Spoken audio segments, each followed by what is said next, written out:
Top 20 stocks of 2026 in India, जहां पर Singapore government ने खुद ने बहुत ही बड़े लेवल पे इन्वेस्टमेंट करा। छोटा मोटा इन्वेस्टमेंट नहीं बोल रहा, बहुत बड़े लेवल का। मैं बताऊंगा कितने बड़े लेवल के इन्वेस्टमेंट करे, लैक्स करोड़ में। करोड़ नहीं बोल रहा मैं, लैक्स करोड़ के अंदर। पहले 5 जीरो लाख के आएंगे, 7 जीरो, उसके बाद करोड़ के आएंगे। मतलब इतने बड़े इन्वेस्टमेंट करे वहां पर इन्होंने। अब देखो, सिंगापुर गवर्नमेंट, जिसको नहीं पता, ये इंडिया के लिए एक बहुत बड़ा एफआईआई है। एफआई मतलब फॉरेन इंस्टीट्यूशनल इन्वेस्टर। ये इंडिया में बहुत सालों से इन्वेस्टमेंट करा रहा है, क्योंकि ये इंडिया की इकोनॉमी को ट्रस्ट करता है कि इंडिया एक fastest and largest growing economy in the world, जहां पर इंफ्रास्ट्रक्चर का डेवलपमेंट बहुत ज्यादा हो रहा है। क्रेडिट ग्रोथ जो भी है बैंक की, वो बहुत ज्यादा इंक्रीज हो रही है। डिजिटल ग्रोथ बहुत ज्यादा हो रही है, जितनी भी नई नई टेक्नोलॉजी हम बहुत जल्दी अडॉप्ट कर रहे हैं। तो इसलिए सिंगापुर गवर्नमेंट बहुत ज्यादा बुलिश है इंडिया के अंदर। और उसमें भी कुछ स्पेसिफिक स्टॉक्स जो उन्होंने परचेस करे हुए, वो भी बहुत बड़े बड़े परसेंटेज में परचेस करे हैं। मतलब कोई भी स्टॉक उन्होंने छोटा मोटा परचेस नहीं करा है, सारे करोड़ों में अच्छा खासा इन्वेस्टमेंट है। 1-2% से भी ऊपर ऊपर इन्होंने परचेस करे हुए हैं। तो आइए जानते हैं अपन सिंगापुर गवर्नमेंट ने उन स्टॉक्स को क्यों परचेस करा। देखो, कभी भी अगर इतना बड़ा एफआईआई कोई भी, और वो भी सिंगापुर गवर्नमेंट जैसा इतना बड़ा एफआईआई, तो जब ये इतना बड़ा इन्वेस्टमेंट करते हैं तो कुछ सोच समझ के करते हैं। इनके पास बहुत बड़ी रिसर्च टीम होती है। ये अपन जैसे तो करते नहीं, किसी ने टिप दी और परचेस कर लिया, नहीं। इनके पास बहुत बड़ी रिसर्च टीम होती है, पूरा एनालिसिस करके करते हैं, सब चीजें बहुत दिमाग लगा के करते हैं। और देखो, वैसे मैं ये नहीं कह रहा कि यहाँ पर भी ये चीज इन्वॉल्व है, पर बहुत सी बार एफआईआई डीआईआई के पास इनसाइडर इंफॉर्मेशन भी होती है, अंदर की कुछ न्यूज जो शायद अपन लोगों के पास ना हो। मैं ऐसा नहीं बोला जरूरी नहीं है इनके पास हो, ऐसा कुछ नहीं, पर मैं बता रहा हूँ जनरली होता भी ऐसा। तो इन लोगों के पास कुल मिला के अपन से ज्यादा अच्छा डाटा है, तो ये बहुत सोच समझ के करते हैं। तो आइए देखते हैं इन्होंने कौन से स्टॉक्स के अंदर इन्वेस्टमेंट करा है। और रिसेंटली जो मार्च 26 गया था, उसके बाद अप्रैल 26 और मई 26, मार्च अप्रैल मई 26 के अंदर, इन 3 महीने के अंदर इन्होंने बहुत सी चीजें खरीदी भी है, बहुत सी चीजें बेची भी है। तो इन्होंने अपने पोर्टफोलियो को रीबैलेंस करा है। तो इन्होंने जो जो भी नए स्टॉक इन्होंने नए खरीदे, वहां पे तो आपको बहुत ज्यादा खास करके ध्यान रखना है, क्योंकि इन्होंने अभी रिसेंटली कुछ परचेस करा है। तो ये उस पर ज्यादा बुलिश है, उसके लिए इनको कोई नई इंफॉर्मेशन मिली कि इस शेयर के साथ शायद कुछ अच्छा हो सकता है। तो वहां पे वो इन्फॉर्मेशन भी मैं अभी आपको दूंगा कि कहाँ पे इन्होंने खरीदा है, क्या बेचा है, ये सब भी मैं आपको भी बताऊंगा। और उस कंपनी के फंडामेंटल डिस्कस करेंगे, और ऐसा क्यों हो सकता है कि सिंगापुर गवर्नमेंट ने इसको क्यों खरीदा, उसके ग्रोथ फैक्टर वगैरह भी डिस्कस करेंगे कंपनी के। तो चलिए आइए वीडियो शुरू करते हैं। बस बिफोर स्टार्टिंग दिस वीडियो, अगर आपने एक बार प्लीज वीडियो लाइक नहीं करी तो वीडियो लाइक कर देना, चैनल सब्सक्राइब कर देना, बेल आइकन नोटिफिकेशन प्रेस कर देना। Like, subscribe, bell icon notification, अपन आगे शुरू करते हैं। And this video just for an educational purpose, this is not an investment advice. मैं केवल आपको बता रहा हूं कि ऐसा ऐसा हुआ है, कोई इन्वेस्टमेंट एडवाइस नहीं है। तो चलिए आइए सबसे पहले शुरू करते हैं बैंकिंग सेक्टर। अब जैसे जितने भी स्टॉक्स है, मैंने इनको सेक्टर वाइज मैंने बाइफरकेट कर दिया है कि कौन कौन से सेक्टर के स्टॉक्स पे इन्होंने इन्वेस्टमेंट करा है, वो और उनके फंडामेंटल वगैरह। जैसे अब यहाँ पे बैंकिंग सेक्टर में सबसे पहले 3 स्टॉक्स है, उसके बाद अपन आगे सेक्टर के डिस्कस करेंगे एक एक करके। HDFC bank, ICICI bank, axis bank. जिनको नहीं पता भाई, प्राइवेट बैंक जो भी चलती है इंडिया के अंदर, नंबर 1 पे आता है एचडीएफसी, सेकंड पे आता है आईसीआईसी, 3 पे आता है एक्सिस। तो इसने टॉप 3 बैंक में तीनों में अच्छा खासा इन्वेस्टमेंट करा हुआ है। जैसे एचडीएफसी बैंक में इसने 2.4% स्टेक लिया हुआ है। मतलब इतने बड़े बैंक में 2.4% के शेयर्स इसी ने अकेले ने लिए हुए। 2.4% कितने होते हैं? 24,890 करोड़, 24 मतलब लगभग 25,000 करोड़ की इसने होल्डिंग यहाँ पर ली हुई है। और अभी रिसेंटली इसने 0.1% स्टेक और परचेज भी करा था। सेम आईसीआईसीआई बैंक में इसने 1.64%, जो 14,000 करोड़, 15,000 करोड़ समथिंग है। एक्सिस बैंक के अंदर 1.8% का स्टेक, जो लगभग 6-7 हजार करोड़ के समथिंग है। अब अगर आप इन बैंक की ग्रोथ देखोगे तो देखो, तीनों की तीनों बैंक की ग्रोथ अच्छी चल रही है। एचडीएफसी ने इसने स्टेक और ज्यादा लिया है, हो सकता है शायद क्योंकि एचडीएफसी की भी वैल्यूएशन गिरी थी, मतलब शेयर की प्राइस गिरी थी, क्योंकि इसके अंदर कुछ एक गवर्नेंस इश्यू सामने आया था। फंडामेंटल फिर भी बैंक के अच्छे, बैंक के फंडामेंटल फाइनेंशियल अभी रिलीज हुए थे। तीनों बैंक के फाइनेंशियल बहुत अच्छे रिलीज हुए थे, मतलब तीनों ने ग्रोथ अच्छी खासी हुई थी। जैसे रिटर्न ऑन इक्विटी इसका 13%, इसका 15%, इसका 12.3%। अभी रिटर्न ऑन इक्विटी आईसीआईसीआई का सबसे अच्छा चल रहा है। पी रेशियो देखोगे पूरी इंडस्ट्री का जो चलता है, बैंकिंग इंडस्ट्री का 13 चलता है, और वहीं पे इनका चल रहा है 15, 15 और 14। तो लगभग लगभग तीनों इंडस्ट्री के बराबर ही चल रहे हैं। डिपॉजिट की ग्रोथ देखोगे तो डिपॉजिट जितना पैसा इन्होंने लोगों से लिया है, जितनी ग्रोथ हुई है ईयर ऑन ईयर, अभी Q4 के अंदर 15% की इनकी ग्रोथ हुई है, 14% की एक्सिस के अंदर हुई है। और जो इन्होंने लोन दिया है, एडवांस दिया है, तो सबसे ज्यादा एग्रेसिव, सबसे ज्यादा ग्रोथ हुई है एक्सिस बैंक की। एक्सिस बैंक की ग्रोथ 19% से इंक्रीज हुई है, वही बाकी बैंक की 14% से हुई है। तो लगभग अभी सबसे ज्यादा जो एग्रेसिव मोड में चल रहा है एक्सपेंशन में, वो चल रहा है एक्सिस बैंक। 19% से इसने लोगों को एडवांस ज्यादा दिया है। और जो कासा की ग्रोथ हुई है, कासा मतलब करंट अकाउंट, सेविंग अकाउंट जितने इन्होंने नए ओपन करे, उनकी ग्रोथ हुई है। एचडीएफसी आईसीआईसीआई की 38-39% हुई है, एक्सिस बैंक की 40% हुई है। तो एक्सिस बैंक अभी सबसे ज्यादा एग्रेसिव वे में चल रहा है। एचडीएफसी बैंक की वैल्यूएशन अभी बहुत ज्यादा गिरी हुई है, करेक्ट हुई है, क्योंकि कुछ गवर्नेंस इशू मिला था। तो ये सारे फैक्टर आप ध्यान में रख सकते हो। तो ये है 3 बैंक। और तीनों के फाइनेंशियल अच्छे रिलीज हुए थे अभी जो रिसेंटली क्वार्टर 3 के अंदर हुए थे, तीनों क्वार्टर 4 के अंदर हुए थे, तीनों के फाइनेंशियल अच्छे रिलीज हुए थे। ये अभी ज्यादा एग्रेसिव ग्रोथ के अंदर, ये थोड़ा स्टेबल वे के अंदर चल रहा है, सही चल रहा है, स्टेबल चल रहा है। और एचडीएफसी का तो आपको पता ही है लार्जेस्ट टॉप बैंक में आता है। चलिए अब शुरू करते हैं। उसके बाद नेक्स्ट अपना नेक्स्ट सेक्टर कौन सा है, बट अगेन प्लीज उसके पहले अगर आपने वीडियो लाइक नहीं कर तो लाइक कर देना, चैनल सब्सक्राइब कर देना, बेल आइकन नोटिफिकेशन प्रेस कर देना, like subscribe bell icon notification, ताकि आने वाली वीडियोस आपको मिलती रहे। उसके बाद नेक्स्ट नेक्स्ट सेक्टर आता है अपना फाइनेंस सेक्टर। फाइनेंस सेक्टर वाला जो बैंकिंग के अलावा एनबीएफसी सेक्टर्स है, उसके अंदर उसने एनबीएफसी लिए एक पीएफसी। पीएफसी है पावर फाइनेंस कॉर्पोरेशन। 1.4% का स्टॉक, मतलब 2000 करोड़ का इन्वेस्टमेंट यहाँ पे दिया हुआ है। और रिसेंटली इसने 0.2% का स्टेक और भी परचेस करा है। तो ये एक PSU NBFC, public sector undertaking NBFC. इसका काम क्या है पावर फाइनेंस कॉर्पोरेशन का, कि भाई जितनी भी पावर वाली कंपनीज है, पावर डेवलप करने वाली, पावर जनरेट करने वाली, ये केवल उनको लोन देता है। तो पावर, आपको पता है कि जितना भी पावर का बूम चल रहा है अभी इंडिया के अंदर, तो पावर बूम तो बहुत ज्यादा लेवल पे चल रहा है। तो जितने भी पावर प्लांट सेटअप होंगे सब जगह पीएफसी को लोन देना ही देना पड़ेगा। तो इसलिए इसकी ग्रोथ बहुत सही चल रही है। और ये जेन्युइनली बताऊं तो ये कंपनी बहुत ज्यादा अंडर वैल्यूड है अभी भी एट प्रेजेंट। अगर आप देखोगे, ये देखो इसका रिटर्न ऑन इक्विटी चल रहा है 19% से। इसके जो फाइनेंशियल्स अच्छे खासे ग्रोइंग मोमेंट पे चल रहे हैं। रिटर्न ऑन इक्विटी 19-20%, जो एक्सेप्शनली बहुत अच्छा है रिटर्न ऑन इक्विटी है इसका। इसका पी रेशियो देखोगे बहुत अंडर वैल्यूड है। जो बाकी एनबीएफसी वगैरह उनका 19 का पी रेशियो चलता है, इसका केवल 4 का चल रहा है, बहुत अंडर वैल्यूड है। और साथ में इसमें करेक्शन भी बहुत अच्छा खासा हो चुका है। देखो अब मैं इसका शेयर का चार्ट बताता हूं आपको। ये देखो, जैसे ये पीएफसी, ये लार्ज कैप कंपनी, अभी 461 का शेयर का प्राइस चल रहा है। अब ये देखो इसका मैंने अभी ना 5 ईयर का शेयर का चार्ट चला रखा है। देखो पहले इसकी शेयर की प्राइस अच्छा खासा इसने रिटर्न यहाँ पे दिया है, क्योंकि कंपनी के फंडामेंटल बहुत सही में सही चल रहे हैं। अब ये शेयर की प्राइस यहाँ पे पहुंच गई थी 544 पे, फिर धीरे धीरे फिर 600 के समथिंग भी पहुंची थी शेयर की प्राइस, 600 के समथिंग भी पहुंच गई थी अप्रोक्सीमेटली। फिर नीचे नीचे करेक्ट होते होते होते होते फिर ये वापस 300 पहुंच गई थी, फिर वापस से इंक्रीज होकर ये 450 तक पहुंची है। तो कंपनी अभी लगभग सेम रेंज के अंदर घूम रही है, पर कंपनी के फंडामेंटल अच्छे खासे ग्रो हो गए, फिर भी शेयर की प्राइस उतनी ग्रो नहीं हुई है। तो आप इसको फैक्टर को कंसीडर करना, ये शायद अच्छी अपॉर्चुनिटी दे सकता है, but again this is not a buy sell advice. बाकी आप और बाकी इंफॉर्मेशन भी चाहो तो आके देख सकते हो। कंपनी का पीबीटी वगैरह आप सब कुछ यहाँ से चेक कर सकते हो। देखो इसका प्रॉफिट आफ्टर टैक्स भी इसका ग्रो होते जा रहा है, पीबीटी भी। ठीक है, तो ये हो गया अपना फाइनेंस सेक्टर का एक और कंपनी। अब उसके बाद नेक्स्ट अपन चलते हैं अपने कंज्यूमर एंड टेक्नोलॉजी स्टॉक्स पे। अब मैं थोड़ा जल्दी जल्दी आपको बताऊंगा, क्योंकि वरना बहुत सारे स्टॉक्स है, अगर धीरे धीरे बताया तो वीडियो बहुत ज्यादा लंबी हो जाएगी। अब जैसे भारतीय एयरटेल एक कंपनी, आपको पता होगा भारतीय एयरटेल, इसमें इसने बहुत अच्छा इन्वेस्टमेंट करा हुआ है। 1.3% इसके शेयर लिए हुए, लगभग 14,000 करोड़ का इन्वेस्टमेंट यहाँ पर है। उसके अंदर अभी रिसेंटली इसने 0.1% और भी ज्यादा परचेस करे थे। कंपनी का काम आपको पता है, एक तो टेलीकॉम वाला, इंटरनेट वगैरह टेलीकॉम, और दूसरा डेटा सेंटर बिजनेस भी इसके अच्छे खासे, मतलब इंडिया के अंदर जो लार्जेस्ट अभी डेटा सेंटर चलाता है ये भारतीय एयरटेल चलाता है। इसकी एक सब्सिडी है नेक्स्ट्रा। तो आपको पता है जितनी एआई बूम है, जितनी एआई बूम चल रही है, उससे ज्यादा डेटा सेंटर और ज्यादा अपन को चाहिए। तो इसके बिजनेस दोनों अच्छे अच्छे उसमें। उसके बाद इसका आरपू इंक्रीज, हाँ सबसे ज्यादा हाईएस्ट आरपू इसी का है। जो एवरेज रेवेन्यू पर यूजर है कि पर यूजर से कौन कितना कमाता है। देखो दो ही तो इंडिया में कंपनी, एक जियो एक भारतीय एयरटेल, उसके अंदर भी दोनों में कंपटीशन के अंदर एवरेज रेवेन्यू पर यूजर भारतीय एयरटेल का ज्यादा है। 2030 तक 6G आ जाएगा, और 6G आते ही पहले इसका रेवेन्यू इंक्रीज होएगा। उसके बाद अफ्रीका का बिजनेस इसका अच्छा खासा ग्रोइंग है। अफ्रीका साउथ ईस्ट एशिया सबके अंदर वहां का बिजनेस का ग्रो होता जा रहा है। डाटा सेंटर बिजनेस का ग्रो होता जा रहा है। कंपनी के फंडामेंटल उसके बाद भी आप देखोगे तो बहुत अच्छे है। देखो बिजनेस इतना अच्छा है, रिटर्न ऑन इक्विटीज का 26% बहुत अच्छा चल रहा है। उसके बाद भी कंपनी अभी अंडर वैल्यूड है। इंडस्ट्री का पी रेशियो 36 चलता है, इसका 30 चल रहा है। और डेट इसका थोड़ा सा ज्यादा है, क्योंकि कंपनी का बिजनेस ग्रो चल रहा है इस वजह से। अब उसके बाद नेक्स्ट कंपनी अपनी इटर्नल, जो आपको पता है जोमेटो एंड ब्लिंकिट की होल्डिंग कंपनी एक तरीके से।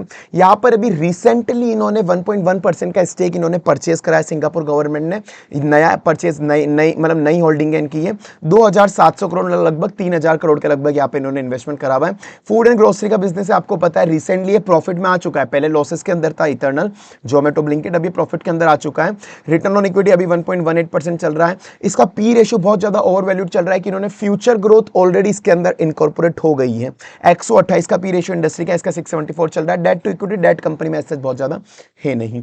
अब बाकी इसके अंदर मेन है कि लोगों को लग रहा है कि ये बहुत ज्यादा मतलब थोड़ा बहुत रिस्की तो है, देखो ध्यान रखना। बाकी अब वही है कि इसके अंदर दोनों के दोनों बिजनेस है, एक तो इसका जोमेटो भी और इसके अंदर ब्लिंकिट भी आ जाता है।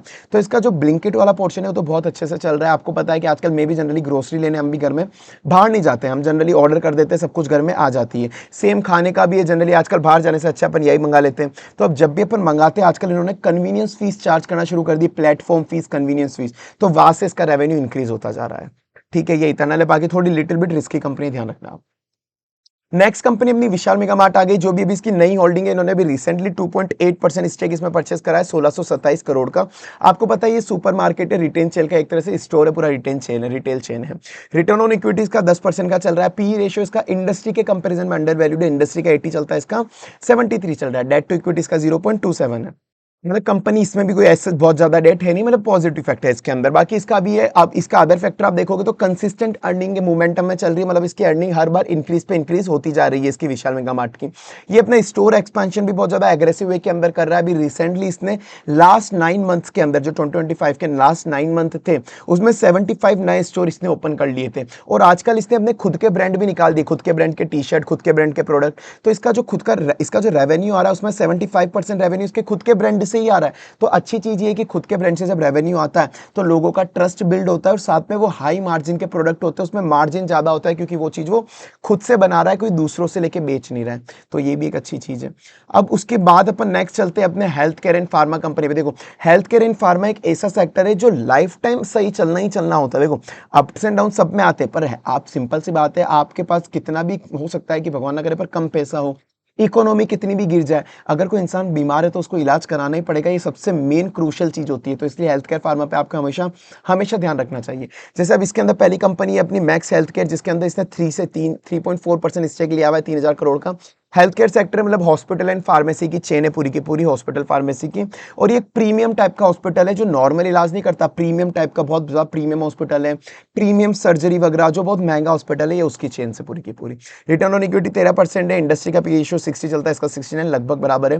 डेट टू इक्विटी 0.33, डेट इतना है नहीं। ये मैक्स हेल्थ। उसके बाद नेक्स्ट एक स्मॉल कैप कंपनी है, जो डॉक्टर अग्रवाल हेल्थ केयर। ये कंपनी आई हॉस्पिटल की चेन है, लगभग जितनी भी आई रिलेटेड चीजें सारी डील करती है, खुद के स्पेक्स वगैरह भी सप्लाई करती है एक तरीके से। ये तो मतलब आई रिलेटेड ये पूरा काम करती है, हॉस्पिटल है आईज का भी मान लो। तो अब ये ना जैसे इसके अंदर 6.4%, मतलब किसी कंपनी का 6 से 7% ये अकेला ही लेके बैठा है सिंगापुर गवर्नमेंट। इसका टोटल इन्वेस्टमेंट 924 करोड़ का, इसके अंदर रिटर्न ऑन इक्विटी 6% चल रहा है। पी रेशियो इसका थोड़ा ओवर वैल्यूड चल रहा है, इंडस्ट्री का 60 चलता है, इसका 89 चल रहा है। डेट टू इक्विटी 0.5, मतलब डेट इस कंपनी में ज्यादा है नहीं। स्मॉल कैप कंपनी ध्यान रखना थोड़ी सी रिस्की भी होती है ये साथ के अंदर। अब बाकी मार्केट लीडर है अभी आई केयर हॉस्पिटल के अंदर। आई केयर के अंदर जितना भी ऑर्गेनाइज मार्केट है, ऑर्गेनाइज मार्केट का लगभग 25% मार्केट शेयर तो यही लेके बैठा है, सर्जरी एंड ऑल ये सारी चीजों के अंदर। बाकी इस कंपनी का रेवेन्यू पेड देखोगे आप Q3 का, तो ग्रो हुआ है, रेवेन्यू 23% से ग्रो हुआ है, और प्रॉफिट आफ्टर टैक्स 55% से ग्रो हुआ है। उसके बाद थर्ड कंपनी अपनी डीवी लेबोरेटरी, जिसके अंदर इसने 3.9% का स्टैक लिया हुआ है 6 से 7,000 करोड़ का, और अभी रिसेंटली 0.3% का और स्टॉक परचेस करा है। ये कंपनी क्या करती है, जो भी मेडिसिन बनाने के लिए फार्मा एपीआईज होती है, मतलब फार्मा के जो इंग्रेडिएंट होते हैं, मेडिसिन बनाने के लिए कुछ इंग्रेडिएंट चाहिए होते हैं, ये कंपनी वो इंग्रेडिएंट मैन्युफैक्चर करती है। तो आपको पता है दवाई की कोई रिक्वायरमेंट कम तो नहीं होने वाली, वर्ल्ड वाइड डिजीजेस बढ़ती जा रही है, दवाइयाँ इंक्रीज होती जाएगी। तो डीवी लेबोरेटरी को उससे फायदा हो सकता है, जब कोई नई मेडिसिन बनाएगी, सिंपल है उसके इंग्रेडिएंट यही बनाने वाली है। पर कंपनी रिटर्न ऑन इक्विटी तो कंपनी का अच्छा चल रहा है, 16% का बहुत अच्छा चल रहा है एक तरीके से। पर इसका जो पी रेशियो वो बहुत ज्यादा ओवर वैल्यूड हो चुका है। इंडस्ट्री का पी रेशियो 34, इसका 71 है। डेट इक्विटी 0.01, डेट कंपनी में सच है नहीं। बाकी अभी इसको फायदा ये हो रहा है कि इसके ग्लोबल क्लाइंट बहुत सारे, इंडिया के बाहर जितनी भी बड़ी बड़ी मेडिसिन की कंपनी है वो भी इसको आउटसोर्स कर देती है कि भाई इंडिया के अंदर तू हमारे लिए ये दवाई बना के, दवाई का इंग्रेडिएंट बना के दे दे। साथ में चाइना प्लस वन स्ट्रेटेजी भी मैंने आपको समझाई थी कि लोग बाग आजकल चाइना पे कम डिपेंडेंट हो रहे हैं, ये केमिकल्स वगैरह के लिए, दवाई वगैरह के लिए। मतलब जितनी भी ग्लोबल कंपनी है वो चाह रहे इंडिया से परचेस करे। कुछ मैंने रीजंस आपको दूसरी वीडियो में समझाए हुए। बाकी इसका हाई मार्जिन बिजनेस है, एक्सपोर्ट इसका बहुत ज्यादा है, और अभी इसने रिसेंटली एक नई दवाई का प्रोडक्शन शुरू करा, दैट इज GLP-1 का प्रोडक्शन, जो डायबिटीज और वेट लॉस के अंदर काम आती है, और वर्ल्ड वाइड इसकी डिमांड बहुत ज्यादा है। उसके बाद नेक्स्ट अपन चलते हैं ऑटोमोबाइल कंपनी पे। ऑटोमोबाइल का सेक्टर आपको पता है, ऑटोमोबाइल की ग्रोथ बहुत ज्यादा सही लेवल पे चल रही है। रिसेंटली आप कोई भी स्टॉक देखोगे ऑटोमोबाइल के सही ठीक ठाक ये भाग चुके हैं। जैसे अब इसमें ऑटोमोबाइल में पहली अपनी कंपनी टीवीएस मोटर, जिसमें इसने भी नया रिसेंटली 1.1% का स्टेक लिया था 2000 करोड़ का। ऑटोमोबाइल सेक्टर के अंदर अब इसने टीवीएस क्यों चूज करा हो सकता है, क्योंकि इसका अभी टू व्हीलर के अंदर ईवी का मार्केट लीडरशिप चल रहा है। जो टीवीएस की आई क्यूब है, जैसे पर्सनली हमारे घर में भी टीवीएस की आई क्यूब ही है, तो टीवीएस आई क्यूब अभी टॉप सेलिंग इलेक्ट्रिक स्कूटर के अंदर चल रहा है, जिसकी मतलब लगभग 30-40 हजार पर मंथ के अंदर लगभग उसका प्रोडक्शन हो रहा है यूनिट का। तो ये बहुत सही चल रहा है ईवी का मार्केट इसका। साथ में इसका जो एक्सपोर्ट है, एक्सपोर्ट भी बहुत अच्छा चल रहा है। ये 80+ कंट्रीज के अंदर एक्सपोर्ट भी करती है। कंपनी के फंडामेंटल ग्रोइंग चल रहे हैं, रेवेन्यू वगैरह सब कुछ। रिटर्न ऑन इक्विटी 22% है। पी इसका थोड़ा ओवर वैल्यूड चल रहा है, इंडस्ट्री का चलता है 25, इसका चल रहा है 57, ओवर वैल्यूड तो है। डेट टू इक्विटी 0.39, डेट भी इसका थोड़ा ज्यादा है, पर ग्रोथ भी उसी लेवल पे है। नेक्स्ट कंपनी उसके बाद फोर व्हीलर के अंदर और ट्रैक्टर के अंदर महिंद्रा एंड महिंद्रा, जिसके अंदर इसका 1.6% का स्टैक है। ऑटोमोबाइल कंपनी है, एसयूवी मार्केट जितना जितना भी अभी इंडिया के अंदर बहुत अच्छा डोमिनेंस इसने लिया हुआ है, जैसे स्कॉर्पियो, थार, एक्सयूवी 700, सब इसी के अच्छा खासा ऑर्डर इसके पास है। वर्ल्ड के अंदर जो सबसे बड़ा हाईएस्ट, सबसे बड़ा ट्रैक्टर मैन्युफैक्चरिंग है वर्ल्ड के अंदर, पूरे वर्ल्ड में, वो महिंद्रा एंड महिंद्रा ही है। साथ में ये ईवी ट्रांजिशन में भी आ गया, इसकी जो ईवी की कार्स है वो भी अभी बहुत अच्छे लेवल पे चल रही है। इतना सब कुछ सही होने के बाद, वर्ल्ड में टॉप में होने के बाद, ट्रैक्टर वगैरह के अंदर इंडिया में एसयूवी डोमिनेंस के बाद भी इसका शेयर अभी अंडर वैल्यूड चल रहा है। इंडस्ट्री का पी रेशियो चलता है 25, इसका चल रहा है 22। रिटर्न ऑन इक्विटी अच्छा चल रहा है 18% का, डेट टू इक्विटी 1.44, तो ठीक ठाक डेट चल रहा है इसका। उसके बाद थर्ड कंपनी अपनी सोना बीएलडब्ल्यू प्रिसीशन। अब ये कंपनी का भी इसने 6.5% शेयर, मतलब इस अकेले के पास है, सिंगापुर गवर्नमेंट के पास। ये कंपनी गाड़ियां नहीं बनाती है, गाड़ियों के कंपोनेंट बनाती है। स्पेसिफिकली आजकल ये ईवी के कंपोनेंट बनाती है, जो क्रिटिकल ईवी कंपोनेंट है, बहुत इंपॉर्टेंट वाले, जैसे ईवी के लिए मोटर और गेयर चाहिए होते हैं, ये बनाती है। रिटर्न ऑन इक्विटी 10% चल रहा है, पर इसका पी रेशियो ओवर वैल्यूड है। अगेन इंडस्ट्री का चलता है 36, इसका चल रहा है 57। डेट टू इक्विटी है ही नहीं कंपनी में, अलग डेट ना के बराबर एक तरीके से। अब ये जितनी भी ईवीज की डिमांड बढ़ेगी, इस ईवी वगैरह की, उतना इसकी डिमांड भी बढ़ेगी। तो ईवी के जो कंपोनेंट बना रही है, ये बहुत कम लोग बनाते, इतने ज्यादा कॉम्प्लेक्स इक्विपमेंट हर कोई नहीं बना पाता। इवन वो मोटर बनाने के लिए रेयर अर्थ के कुछ मेटल चाहिए होते हैं, और रेयर अर्थ के मेटल पहले अपने पास बहुत कम है। तो अब वो रेयर अर्थ ये क्या चाह रही है कि ये जो मोटर बनाते हैं ना, वो रेयर अर्थ फ्री बना दे, कि रेयर अर्थ की जरूरत ही ना हो। इसको इवन टेस्ला, बॉश, टाटा, इन सबसे ऑर्डर मिले हुए, ऑर्डर बुक वैल्यू लगभग 26,000 करोड़ की है। यूएस, यूरोपियन, यहाँ पे जितनी भी ईवी कंपनीज है, सब इसके कस्टमर ही है। तो ये कंपनी हो गई। आगे चलते, पर आगे चलने के पहले आपको मैं एक अच्छी चीज बताना चाहूंगा। जैसे अगर आप लोगों में से कोई ट्रेडिंग करते हो, अगर आपको स्कैल्पर हो, तो जैसे एंजल वन ने एक बहुत अच्छा फीचर इंट्रोड्यूस करा है। जैसे आप एंजल वन में लॉगिन करोगे, आप यहाँ पे स्कैल्पर मोड पे क्लिक करोगे, तो क्लिक करके आपको एक नई विंडो ओपन हो जाएगी। इस नई विंडो के अंदर बहुत अच्छी चीज है कि आप 3 चार्ट एक ही बार में लगातार देख सकते हो, बार बार चार्ट स्विच नहीं करने पड़ेंगे। स्कैल्पर में होता क्या है, बार बार कभी 1 मिनट का चार्ट चलाओ, कभी कोई दूसरी कंपनी का चलाओ, कभी 5 मिनट का चार्ट चलाओ, तीनों चार्ट आप एक ही स्क्रीन पे देख सकते हो। ये बहुत अच्छा फीचर है। इवन चार्ट के अंदर आप देखोगे ना, यहाँ पर आपको मतलब जो सेकंड है, सेकंड के चार्ट भी आप देख सकते हो। 15 सेकंड का अगर आपको चार्ट लगाना है, यहाँ पे 30 सेकंड, 45 सेकंड का लगाना है, जो जनरली बहुत कम लोग प्रोवाइड करते हैं ये वाले फंक्शन। तो अगर आपको यूज आए तो आप ये चीज यूज ले सकते हो।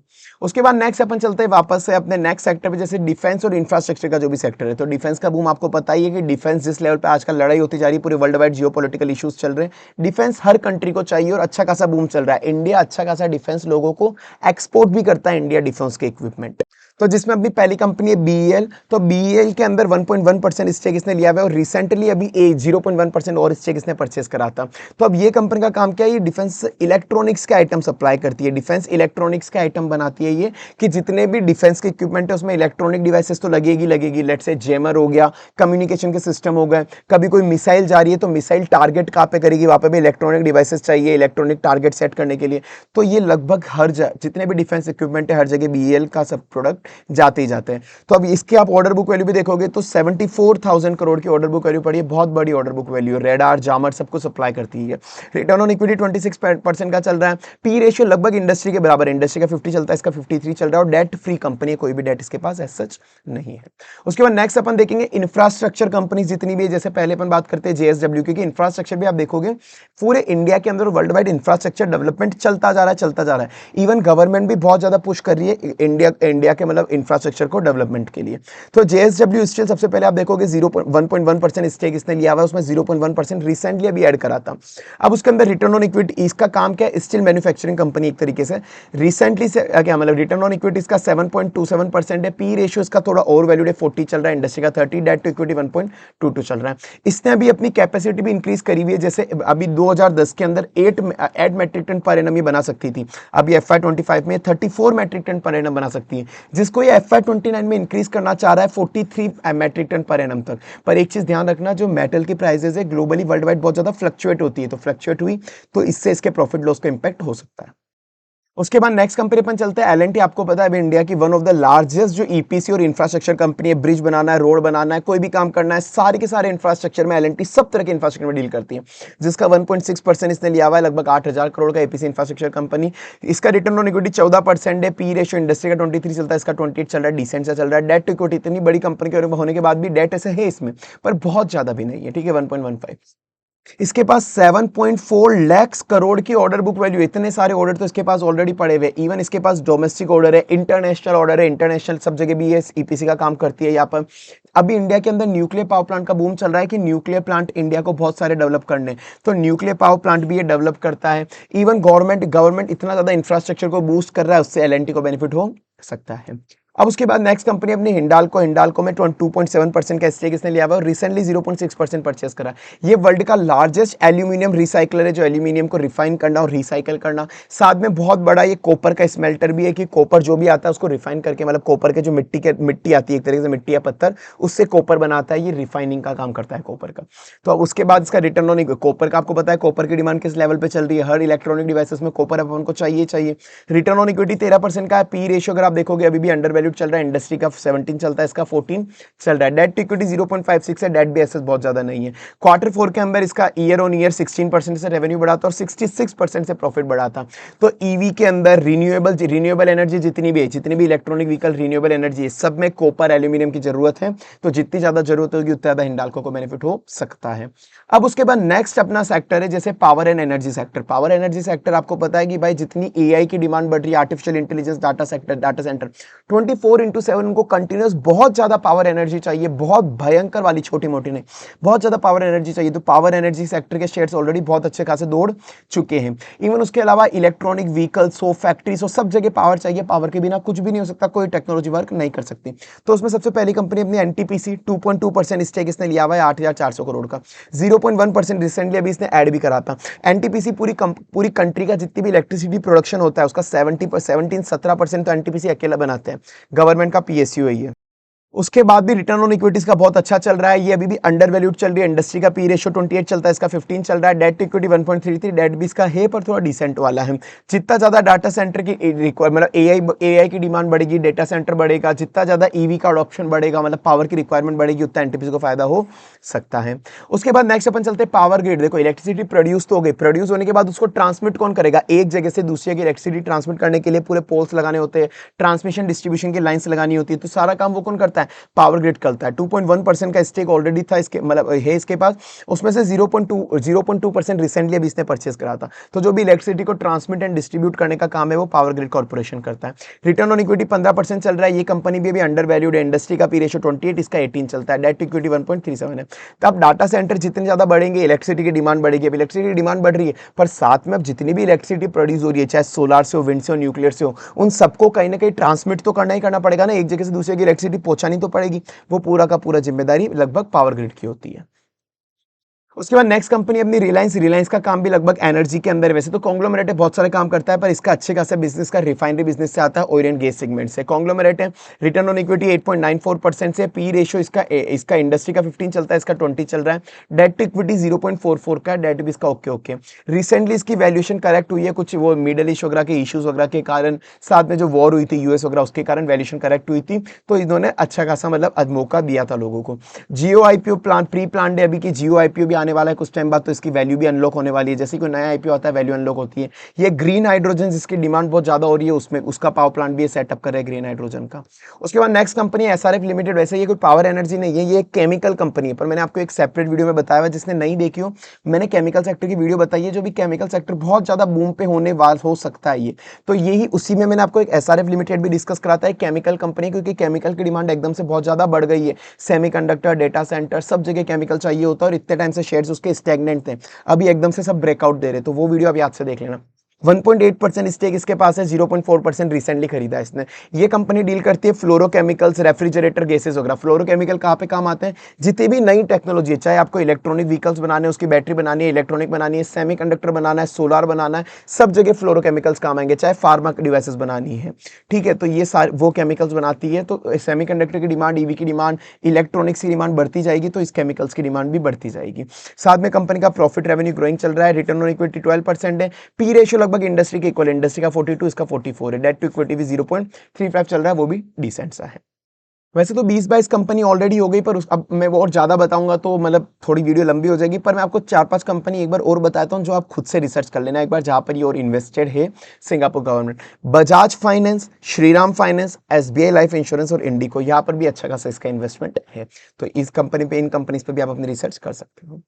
तो आई होप आपको वीडियो अच्छी लगी होगी, अच्छी लगी तो प्लीज लाइक कर देना, चैनल सब्सक्राइब कर देना और बेल आइकन नोटिफिकेशन प्रेस कर देना। आपको क्या, आपका ओपिनियन है, आपको कौन सा बेस्ट सेल लगता है, वो कमेंट सेक्शन में बताना, ताकि बाकी लोगों को भी पता पड़े। और अगर आपको मेरे से कुछ भी पूछना है किसी भी शेयर के बारे में, आप चाहते हो मैं वीडियो बनाऊं या ऐसा कुछ भी हो, तो आप मुझे कमेंट सेक्शन में बताना आपका क्या ओपिनियन है ये, या फिर आपको कुछ भी मुझसे पूछना है तो आप ये भी मुझसे पूछ सकते हो। बाकी अपन मिलते हैं नेक्स्ट वीडियो में जल्दी।